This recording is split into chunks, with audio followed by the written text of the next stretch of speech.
দুধ পুলি বানানোর সময় পিঠেটা দুধের মধ্যে দিলে পিঠেটাও ভাঙবে না, এমনকি 2-3 দিন বাসি খেলেও পিঠেটা একদম নরম থাকবে। তার কিছু ট্রিক্স তোমাদের সাথে আজ শেয়ার করব। পুলি বানানোর জন্য আমি 4 হাতা সিদ্ধ চালের গুঁড়ো নিয়ে নিয়েছি আর 1.5 হাতা নিয়েছি আতপ চালের গুঁড়ো আর সামান্য পরিমাণ লবণ ওর মধ্যে মিশিয়ে দিলাম। এরপরে অল্প অল্প করে গরম জল মেশাতে থাকবো আর মাখতে থাকবো।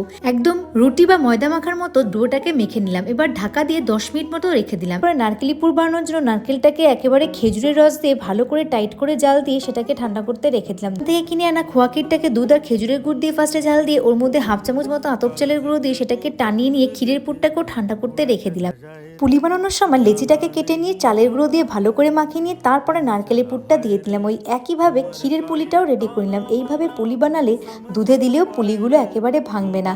এরপর দুধ জাল দেওয়ার সময় সামান্য পরিমাণ চিনি দেওয়ার পর খেজুরের গুড় দিলাম, তাতে দুধটাও কাটবে না। তারপরে পুলিগুলো অ্যাড করে দিয়ে ভালো করে জাল দিয়ে দিলাম। তৈরি হয়ে গেল দুধ পুলি রেসিপিটি। ভিডিওটা ভালো লাগে অবশ্যই লাইক অ্যান্ড সাবস্ক্রাইব করো।